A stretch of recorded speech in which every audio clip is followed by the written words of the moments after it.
Vamos a mirar, hermanos, hoy ya vamos a ir descendiendo a los asuntos más prácticos. Lentamente vamos a ir yendo a los asuntos más prácticos acerca de la mortificación del pecado.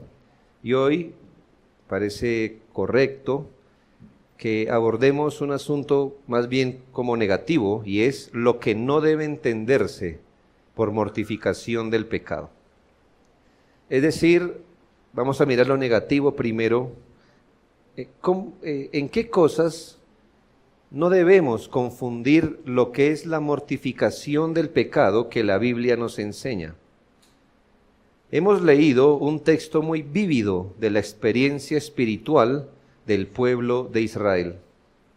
Y aquí, permítame darle una clave de interpretación, porque debemos ser cuidadosos de establecer un paralelo exacto entre Israel y la iglesia.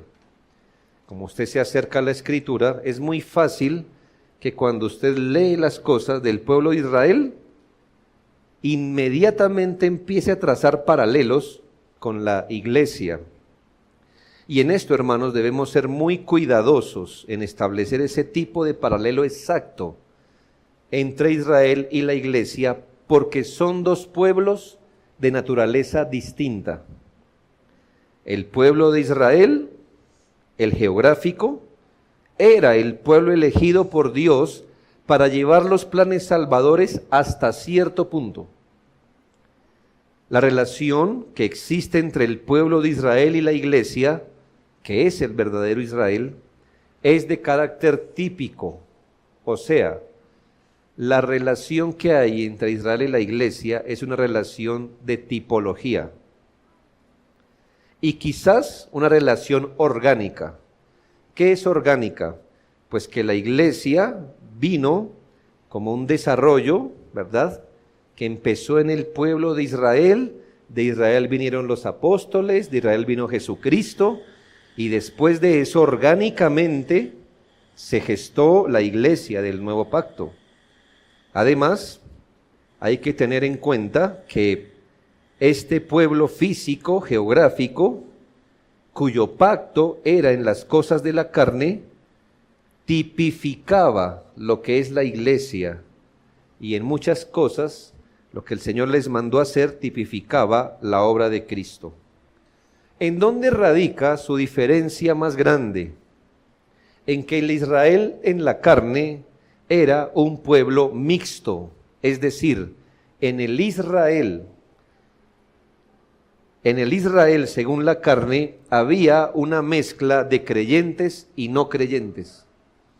Del mismo Israel era Abraham, como era Coré, Datán y Abiram. Del mismo Israel era Pedro y Judas. Del mismo Israel, o sea que podemos aceptar que en el pueblo de Israel había una composición mixta de creyentes y no creyentes. Ellos se identificaban por una circuncisión hecha en la carne y sus promesas eran una tierra y paz.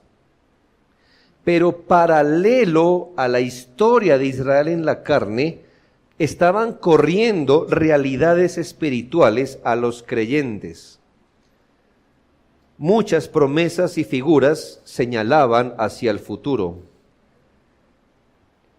En cambio, hermanos, la iglesia como tal no es mixta. Toda ella es compuesta de los verdaderos creyentes. Es espiritual y no esperamos, hermanos, encontrar las mismas realidades del Israel en la carne en la iglesia. Al trazar un paralelo es mejor no pisar terrenos donde el evangelio sea contradicho y concluir, por ejemplo, que ya que en el Israel en la carne había apóstatas, en la iglesia hay apóstatas. No. Entonces, al sacar principios del Salmo 78, no esperamos ni enseñamos que exactamente así obre la iglesia. ¿Cómo ve que obró el pueblo de Israel en el Salmo 78? Un pueblo muy rebelde, hermanos, que nunca aprendió y murió en el desierto. ¿Espera eso usted de la iglesia? De ninguna manera, hermanos, porque que en la iglesia haya pecado, el Señor prometió restaurar y perdonar y sacar adelante la iglesia hasta glorificarla. Pero algunos rasgos sí nos sirven para entender la dinámica del pecado. Note, hermanos, lo que llamaremos el tratamiento circunstancial del pecado que tenía este pueblo. ¿A qué le llamamos tratamiento circunstancial? Que ellos no trataban el pecado como pecado, ni el pecado delante de Dios, ni el pecado como una ofensa y transgresión de la ley, sino del pecado con referencia a las circunstancias que provocaba. Lo que llamamos un tratamiento circunstancial del pecado. Ellos estaban preocupados es por las circunstancias a las que el pecado los arrojaba. Así que ellos pensaban en el pecado como algo que nos trae mal, que nos arroja a castigos y a la muerte, pero no pensaban en el pecado como pecado, el pecado delante de Dios o como ofensa a Dios. Y esto conlleva un error, hermanos, porque si la preocupación del pecado es circunstancial, entonces no hay circunstancia que nos aparte del pecado. Como usted lo vio. ¿Qué más el Señor pudo hacer en un sentido? ¿Les hizo milagros que los benefició? Sí. ¿Se arrepintieron? No. Entonces los castigó. ¿Se arrepintieron? Tampoco. Y esto es, hermanos, por nuestra gran tendencia de considerar el pecado al nivel de las circunstancias que nos trae y no del pecado como tal. El pecado debe ser considerado a la luz de cómo es delante de Dios, de una ofensa y transgresión a la ley, lo que se llama mirar el pecado como pecado, pero no a la luz de las circunstancias, porque usted se da cuenta que si usted no trata así con el pecado, Dios muestra su misericordia, usted no lo abandona. Y si lo castiga, tampoco lo abandona, porque usted no ha trabajado con el pecado como pecado. De muchas maneras deseo que advirtamos esto. Entonces, hermanos, ¿qué no es la mortificación del pecado? En primera medida, hermanos, la mortificación del pecado no es la destrucción total del pecado. Hay que ser claros, hermanos, que cuando decimos mortificar el pecado, no estamos refiriéndonos a su destrucción total. Cuando aparece una enfermedad, hermanos, o tratamos con una, muy seguramente ninguno de nosotros lo hace con el pensamiento que esta fue la última vez que le tocó lidiar con esto, ¿verdad? Yo creo que cuando usted trata con una enfermedad, usted la trata con seriedad. ¿Por qué? Porque usted sabe que con una gripa mal cuidada, eso puede desembocar, no sé, una bronquitis, una neumonía, y que una neumonía mal cuidada avanza, gente puede morir de eso. Entonces usted cuando tiene una gripa, usted la afronta con seriedad. Usted no dice, pues me da igual. No, usted la afronta con seriedad. Pero creo que ninguno de nosotros, con toda la seriedad que la tratamos, no está pensando que esta es la última vez que le tocó lidiar con la gripa, ¿verdad? No, usted sabe que aunque en su momento la está tratando para erradicarla, una vez superada, algún momento volverá a afectarle. Aún en los mejores casos, vamos a suponer en que una enfermedad crónica es superada, muy seguramente volveremos a enfermar y en nosotros se desarrolla un sentido de cuidarse para no volver a enfermar, aunque sabemos que volveremos a enfermar. Entonces, si usted estuvo azotado por una gripa grande, no sé, quizá una bronquitis horrible, y aunque usted la trata en su momento con seriedad, y la trata aunque sabe que quizás va a volver a tener su afección, usted desarrolla un sentido de cuidarse. Entonces, cuando usted tiene ciertos contextos o tiene frío o alguna cosa, usted empieza a cuidarse aún más. Y yo le pregunto, ¿y por qué se cuida aún sabiendo que se enfermará otra vez? Bueno, cuando enfrentamos una enfermedad no podemos ser livianos, más si se ha enfermado de eso, porque quizás una enfermedad se vuelva crónica y puede morir. Esto se lo digo, hermano, para que entienda la dinámica de la lucha con el pecado. Cuando luchamos con el pecado, debe haber buenas y firmes intenciones de erradicarlo en su momento. Pero nuestra tarea debe ser realista a la luz de la palabra de Dios. Y es que al mortificar el pecado, debemos enfrentarlo con toda firmeza, con mucha atención y escrupulosidad, pues sabemos que un mal tratamiento del pecado puede llegar a que ese pecado se convierta en uno predominante. Puede arrebatarnos muchas gracias espirituales y herirnos permanentemente. No obstante, hermanos, debemos también reconocer que mortificar el pecado no es matarlo por completo, aunque en su momento es lo que queremos hacer.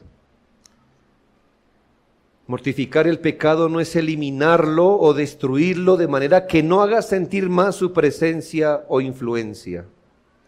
Es la procura, como se lo ejemplifiqué en la enfermedad, pero no podrá ser conseguido absolutamente en esta vida. Esta conclusión no se deriva de la experiencia, hermanos, sino de la Escritura. Esto que le acabé de decir no es cierto porque nos arrepentimos y pecamos. No, eso no la hace cierta. Es cierta porque la Biblia dice que la mortificación usted no puede esperar en esta vida erradicar completamente su influencia sobre la vida ni su presencia. Entonces me hago entender, hermano, con el pecado trátelo como si, en un sentido, ¿no? Más elevado, pero como se trata una enfermedad. No que el pecado sea una enfermedad, no, el pecado es pecado, hermanos, sino que en su momento usted trata en serio la enfermedad. Usted se quiere deshacer de ella. Usted lo hace convencido. Usted toma medidas. Pero usted en el interior sabe que nunca erradicará la enfermedad y que alguna de esas cosas va a morir. Es la verdad, hermanos. Cuando mortificamos el pecado, hermanos, debemos ser serios, escrupulosos. Ninguno, hermano, le aseguro que ninguno quiere luchar con un pecado predominante, que lo humille permanentemente, ni con que empiece a ver cómo las gracias espirituales le son sustraídas y su fuerza espiritual es cada vez menor. Ninguno quisiera hacer eso. Ninguno quisiera pasar a la eternidad con el lastre pesado de un pecado predominante, ninguno. Debemos ser conscientes, firmes, pero hermanos, realistas. La palabra de Dios nos dice y nos enseña que creyentes pueden hacer progresos maravillosos, teniendo victorias regulares sobre cualquier pecado por el Espíritu Santo y la gracia divina. Si son perseverantes y juiciosos en esta labor, podrán triunfar constantemente sobre sus pasiones, pero jamás podrán erradicar sus impulsos, sus intentos, sus asaltos y tentaciones, sino hasta la gloria. Romanos 7, 17 y 18 y 20. De manera que ya no soy yo quien hace aquello, sino el pecado que mora en mí. Y yo sé que en mí, esto es, en mi carne, no mora el bien, porque el querer el bien está en mí, pero no el hacerlo. Y si hago lo que no quiero, ya no lo hago yo, sino el pecado que mora en mí. Varias veces, el pecado que mora en mí. Yo creo que el apóstol Pablo alcanzó, por la gracia y misericordia de Dios, una progreso maravilloso sometiendo sus pecados, y todavía él decía: el pecado que mora en mí, porque el pecado como tal, el remanente, no se erradicará en esta vida. Esto, por supuesto, no debe desanimarnos en nuestra lucha con el pecado. No razone así, porque así no razona la Biblia y no es de Dios. Ya que no puedo erradicar el pecado totalmente, ¿para qué peleo? Entonces se lo transforma en una enfermedad. Entonces, hermano, si nunca va a dejar de enfermar de gripa, ¿para qué se cuida esta? Se dirá: uy, no. Ah, bueno, hermano. Entonces, ¿no es mayor el alma que el cuerpo? Ni tampoco quiero que usted piense de que ya que no se podrá erradicar el pecado permanentemente, comamos y bebamos, que mañana moriremos. Eso sería el equivalente a decir: ya que me va a volver a dar gripa, pues venga y me salgo a los fríos sabaneros que están haciendo 6 de la mañana en mi camisa esqueleto, igual no la voy a erradicar. ¿Eso no es tentar, hermano, a Dios? Ni se desanime, ni se vuelva de carácter disoluto. Eso se le dice, hermano, para que sepa que su lucha debe ser seria, firme, escrupulosa, pero realista, hermano. Si lo que usted quiere ver es que un día ya ese pecado no moleste, o cualquier pecado, hermano, no. Eso no va a ocurrir. Eso también nos anima y nos enseña a ser un poco más adecuados en el trato con los hermanos, porque a veces, no sé si a usted le pasa, somos conscientes de eso en nosotros, pero no en el hermano. En nosotros, hermano, el pecado remanente no se desaparecerá, pero con el hermano queremos que en él esté completamente desaparecido, y ahí de él si no. Hermanos, todos estamos lidiando en el corazón, porque el que no da papas da yuca. ¿Sí, hermano? ¿Le suena?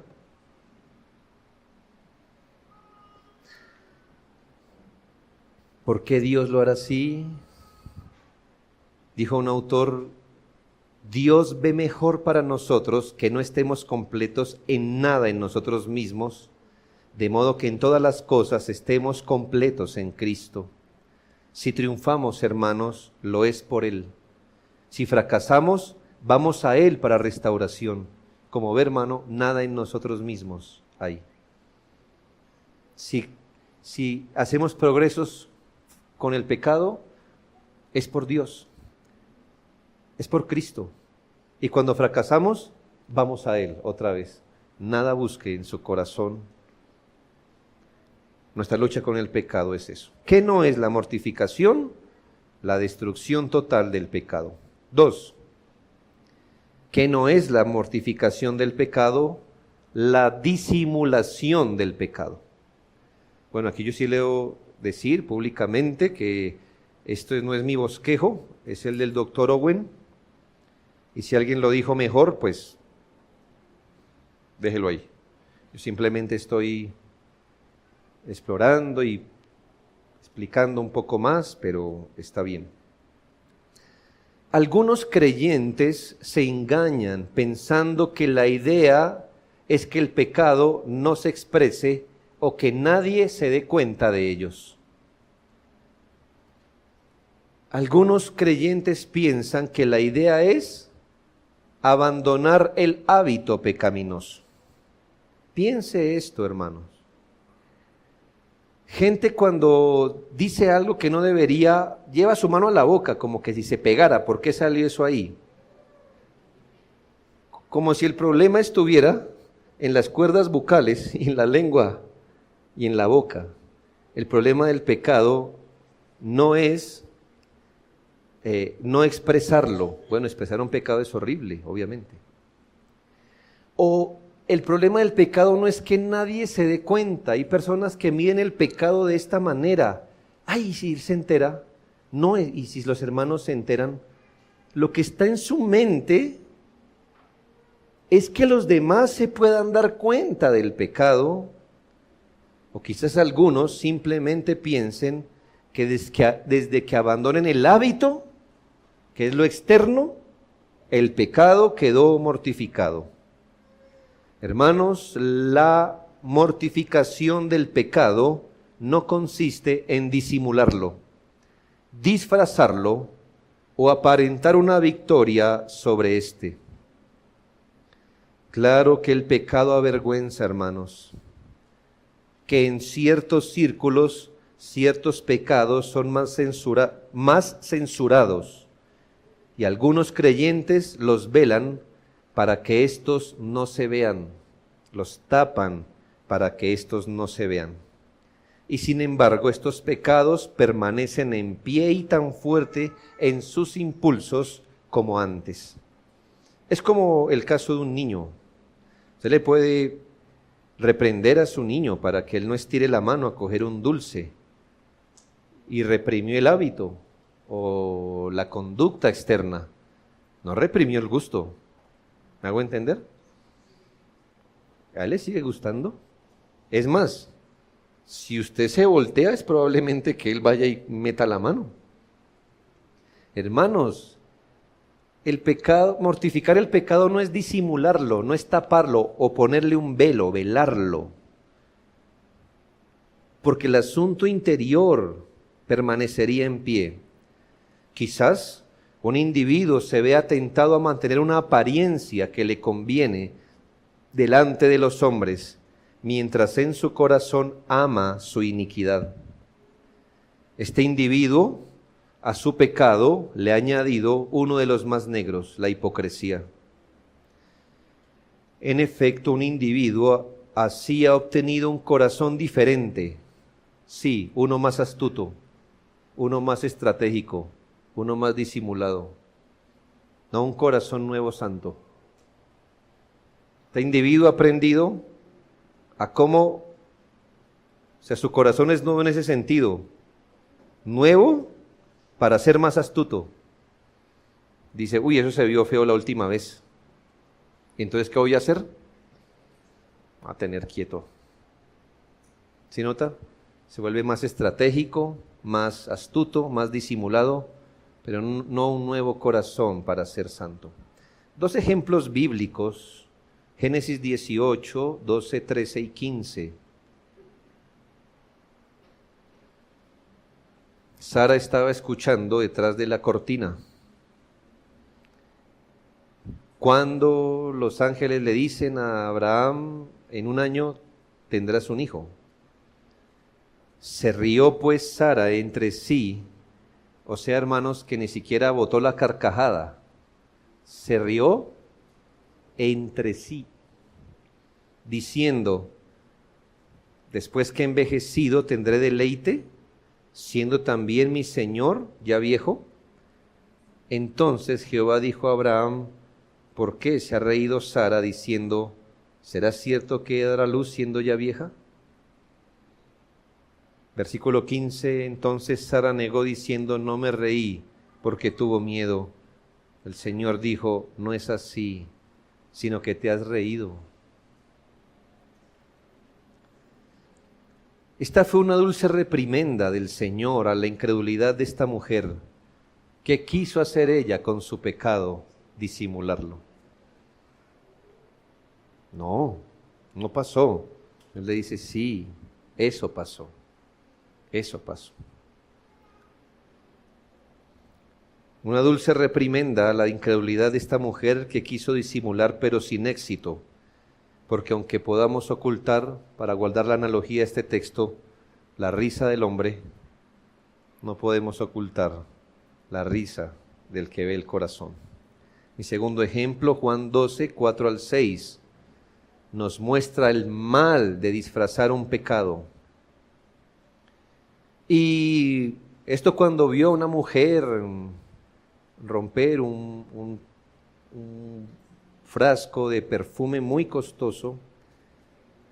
Y dijo uno de sus discípulos, Judas Iscariote, hijo de Simón, el que había de entregar, mire el velo, ahí está el velo.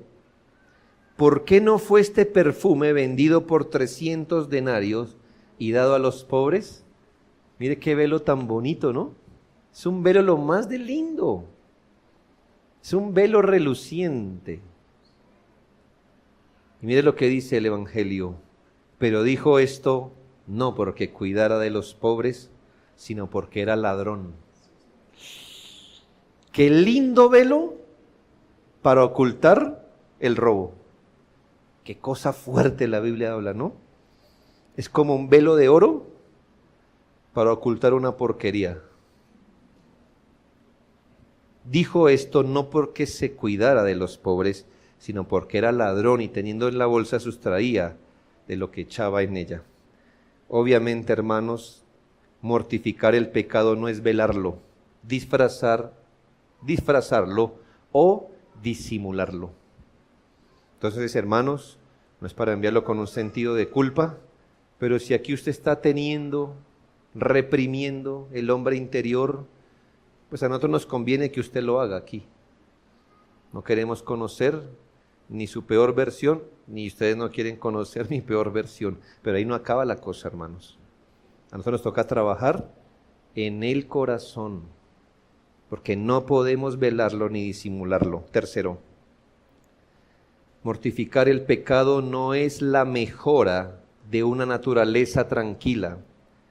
La mortificación del pecado no debe confundirse con la mejora o la reforma de una naturaleza tranquila. Y aquí, hermanos, debemos entender que la providencia de Dios, escuche, la providencia, no el Espíritu Santo, la providencia de Dios ha asignado a cada hombre un carácter diverso. Todos nosotros, en el sentido natural, por la providencia divina, se nos ha asignado un carácter. Algunos, por aparejo natural, tienen temperamentos tranquilos, más reservados, son poco pasionales y más considerativos. Otros por naturaleza, hermanos, no son así. Tienen temperamentos más expresivos, son escuetos. ¿Sí ha visto, hermano? Son abiertos, van diciendo. Son de temperamento pasional. Lo que quiere decir es que cuando hay una tragedia, lloran a grito, dice la hermana, grito herido, ¿verdad? Y cuando se alegran, éxtasis. ¿Sí? Es la verdad. Y algunos son más arrojados, hermano. Yo me quedé con mi hermano mayor. Y uno cuando es un pelado, pues le gusta saltar de donde no debe y íbamos corriendo. ¿Qué? ¿Saltamos de este? Por ejemplo, saltamos de este, es que me iba diciendo cuando iba con los pies en el aire, hermano. Así pensaba él. O sea, lo iba pensando mientras iba cayendo. Y yo en mi interior decía, es que, ¿y si hay algo abajo? ¿Qué no piensa? No, hermano.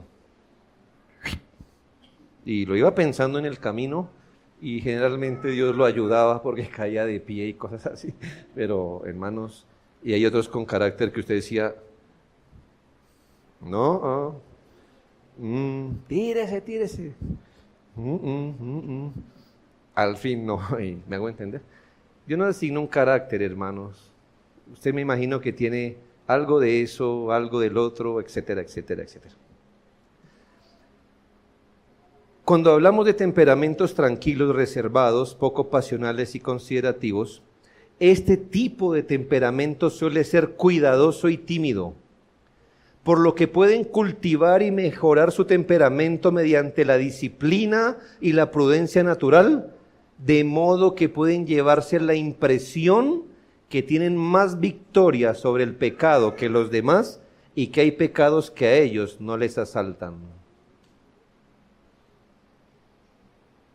Pues como no se andan metiendo en problemas, ¿cierto? Como no son pasionales, como son más considerativos, pero eso lo tienen por naturaleza, hermanos.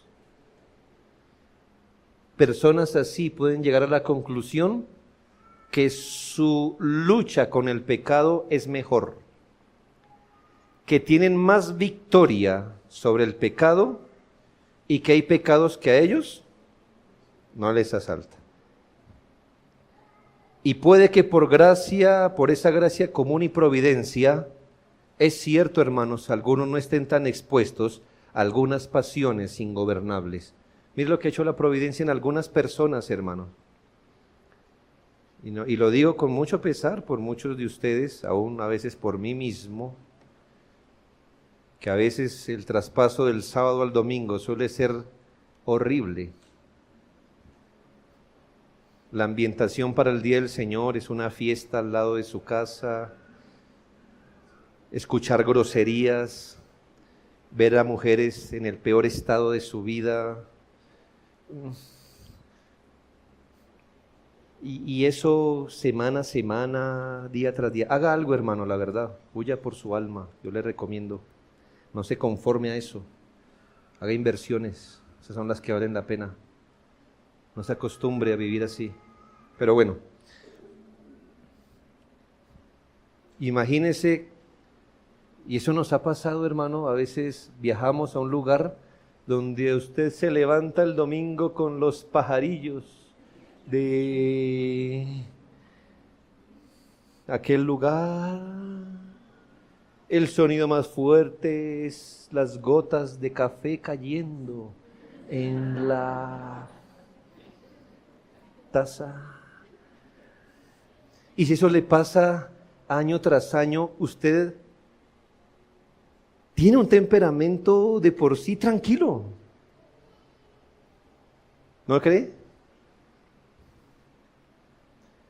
Lo que no puede pensar una persona así es que tiene más victoria sobre el pecado que los demás y que hay pecados que a ellos no les asaltan. No debemos olvidar que todo hijo de Adán está tan contaminado de pecado como los demás, que la semilla de todo pecado está en él y que no debe darse falsas impresiones solo porque sus expresiones u oportunidades de pecado son menores. Quizás en su corazón la realidad sea que hierven concupiscencias o abominaciones diversas de enojo, insensibilidad, envidia, justicia propia, falta de amor, falta de arrepentimiento y fe. Por eso, hermanos, el principio es que no mida la mortificación con los aparejos del carácter natural que usted tiene.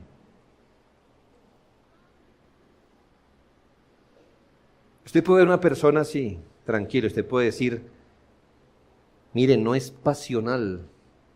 Cuando vio que estaba pasando esa pelea no se metió, se mantuvo al margen. ¡Oh, qué dominio tiene! Quizá eso signifique falta de amor, o sea, mátense ustedes. No me importa ninguno de ustedes. ¿Sí ve? Usted no se puede fiar del carácter natural de una persona.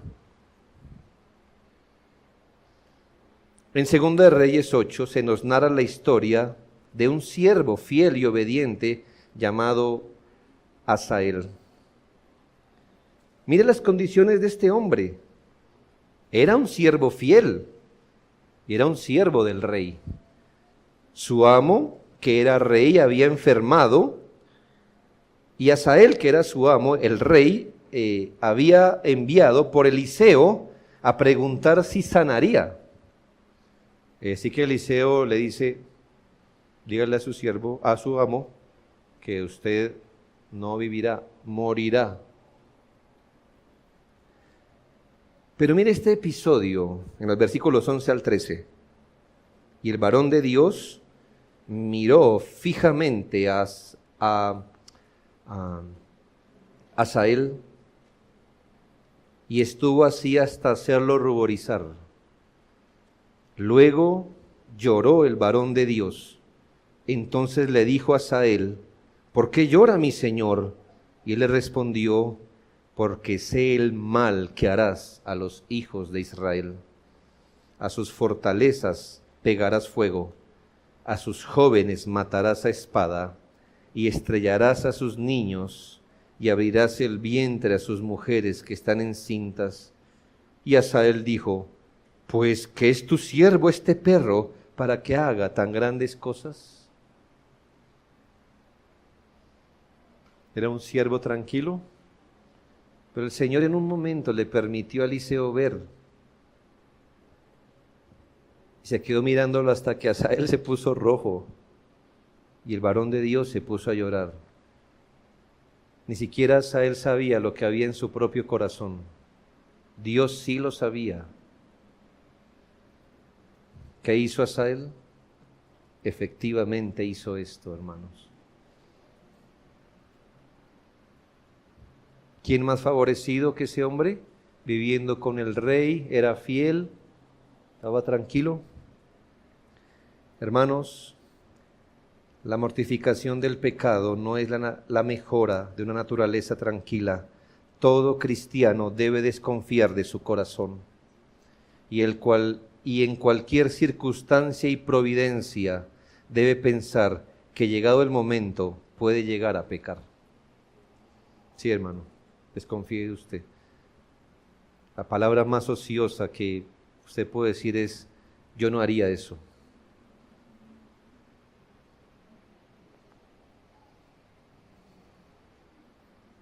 Más bien diga al Señor: ten misericordia de mí. Que si llega un momento así, yo no haga esto. Desconfíe. Y en cualquier circunstancia y providencia piense que usted puede llegar a pecar, y hasta de la peor manera, pese a tener un temperamento natural y tranquilo. Es que nos damos impresión, ¿no? Él nunca haría eso. Es muy posible que no en ciertas circunstancias. Pero hermano, la carne, dijo el Señor, es débil. Y usted, hermano, no piense en ningún momento que David se levantó esa mañana diciendo: bueno, ¿qué hay que hacer? ¿Dónde está el pecado? No, hermanos. Justamente ese día las cosas se alinearon y él fue capaz de hacer lo que yo creo que nunca pensó que fuera capaz de hacer.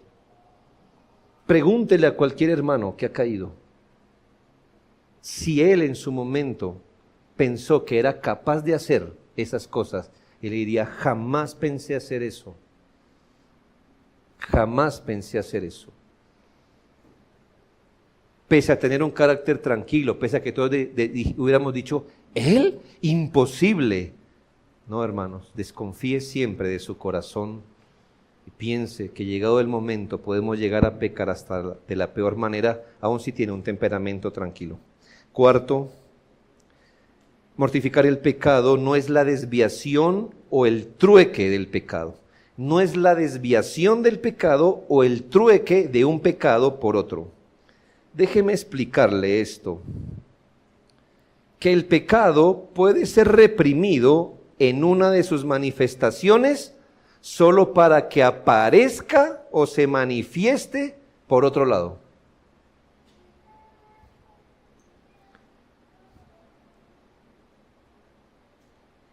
Desviar el pecado es que usted pueda reprimir las manifestaciones del pecado por un lado, solo para que aparezca por otro lado.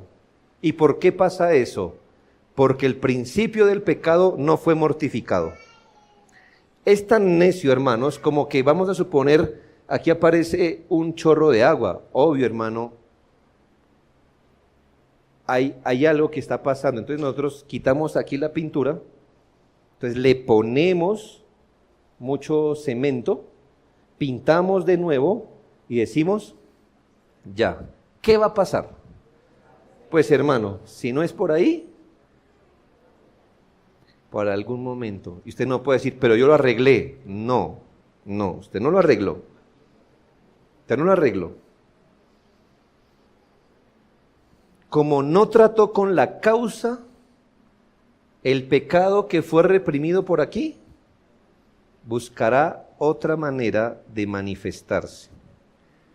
Hermanos, Hechos 8:9 narra esta historia. Había un hombre llamado Simón, que antes ejercía la magia en aquella ciudad y había engañado a la gente de Samaria, haciéndose pasar por algún grande. Bueno, si calificáramos a Simón, ¿cuál era su asunto? ¿Cuál era su pecado? Bueno, que él quería ser grande. Y encontró que con la magia todos decían, oh, eres grande. Bueno, entonces la magia, que es un pecado, y el truco, el engaño, que es un pecado, eran simplemente manifestaciones del pecado que era ¿qué? Su soberbia, su orgullo. Sabemos por el relato que este hombre pareció creer y fue bautizado, versículo 12. Se puede decir que este hombre dejó el pecado de las artes mágicas y el engaño. Y sin embargo, los versículos 18 y 19 dicen, cuando vio Simón que por la imposición de las manos de los apóstoles se daba el Espíritu Santo, les ofreció dinero diciendo, dame también a mí este poder para que cualquiera a quien yo impusiere las manos reciba el Espíritu Santo. ¿Qué le pareció? ¿No es lo mismo? Exactamente lo mismo, pero dijo, la magia no, es un pecado.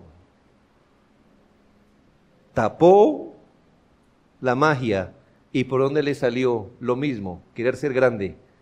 Ah, bueno, yo quiero que al imponer las manos la gente reciba el Espíritu Santo. ¿Sí ve? Lo mismo, hermano, el mismo pecado, solo que atajado por un lado, salió por el otro. Lo que demostró que su ambición y codicia por ser grande nunca fue mortificado. Algunas personas pueden identificar el pecado en su expresión visible, ponerse en contra de éste y ser diligente en su mortificación, pero si no mortifica sus pasiones, el hábito corrupto surgirá de otra manera.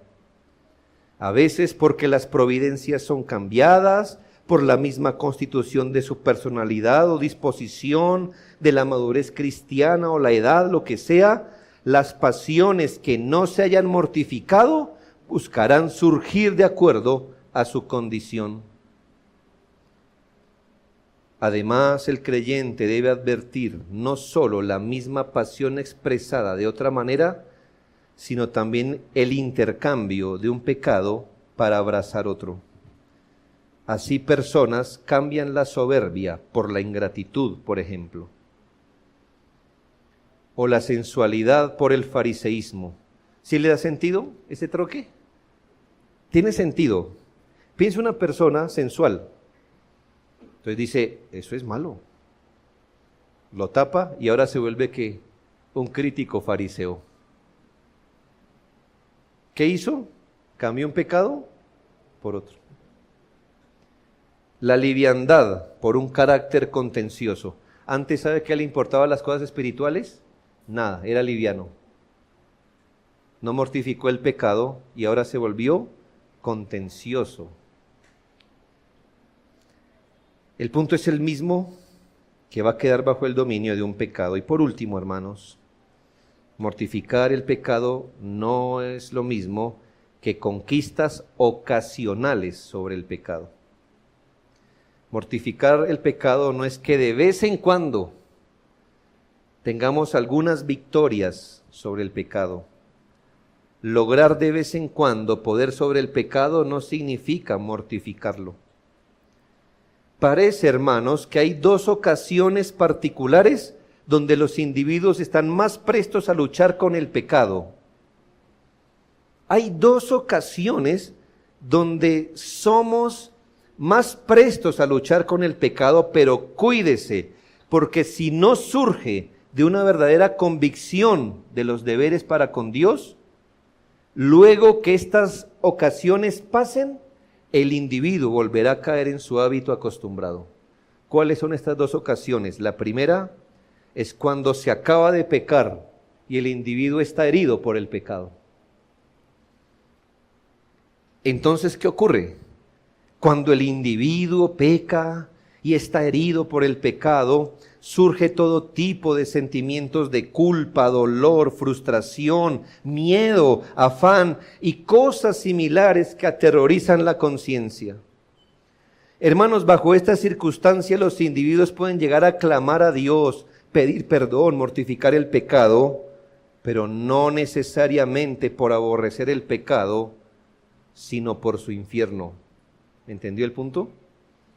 No por el pecado, sino por su infierno. Él está abrumado por sus sentimientos, no por el pecado en sí mismo. Los efectos perturbadores lo lapidan, pero no el pecado como cometido delante de Dios.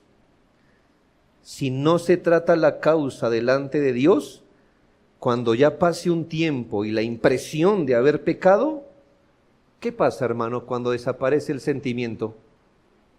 El pecado se vuelve a fortalecer. El pecado espera que el alboroto del alma pase y entonces dirá, ya le pasó. Ya le pasó. Entonces volverá a surgir. Por eso debemos tratar el pecado en sí, no solo su perturbación. Si el pecado queda íntegro, volverá a manifestarse. Y la segunda condición particular, donde los individuos pueden estar muy propensos a luchar con el pecado, aunque erróneamente, es cuando se experimentan problemas o aflicciones.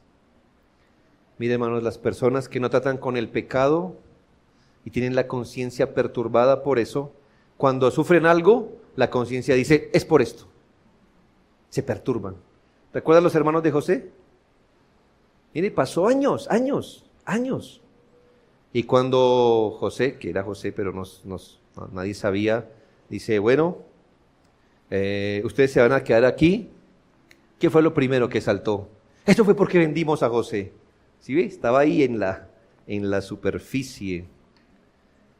La persona entonces, cuando experimenta problemas o aflicciones, cuando le va mal en las cosas, la vida, se enferma, no sé, hay problemas, inicia toda una lucha con el pecado, pero lo hace para escapar de los problemas, no del pecado.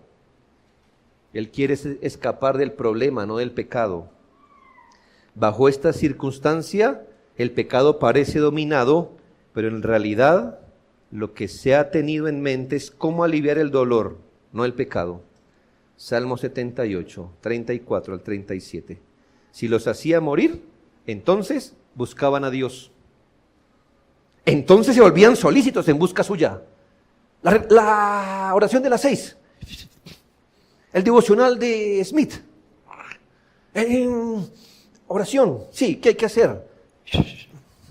Mientras están sufriendo. El Señor empieza a aliviar la carga. Y nosotros los pastores sabemos, tranquilo, hasta la próxima enfermedad nos vemos.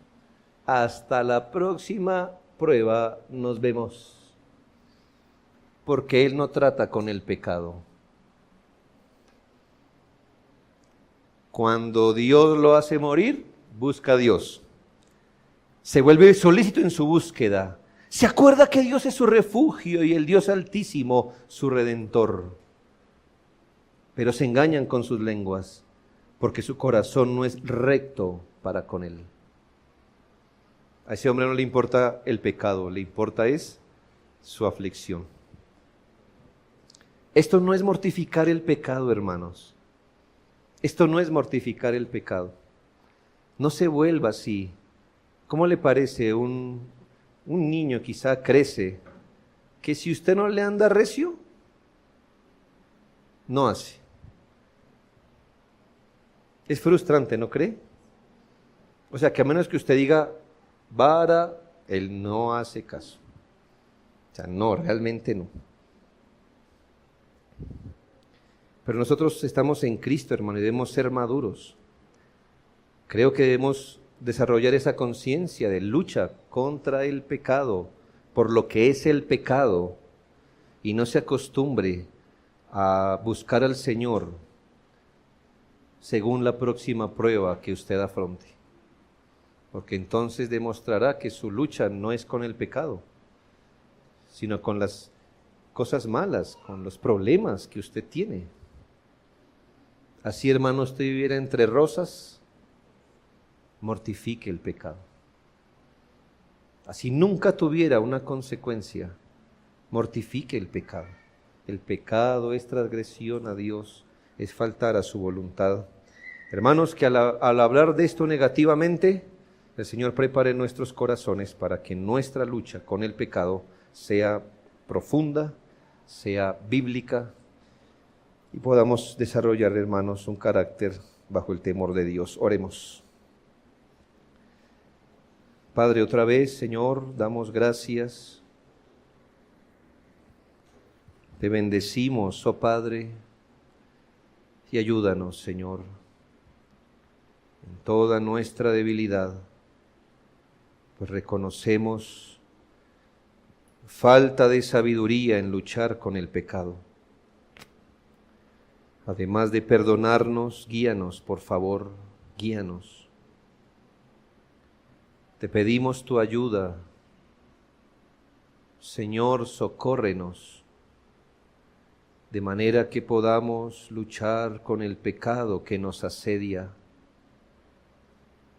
Y que nuestra lucha sea con el pecado, Señor, no con las circunstancias. Que no nos engañemos en esto, ayúdanos. Pon en nosotros esa inquietud cuando nos estemos engañando a nosotros mismos.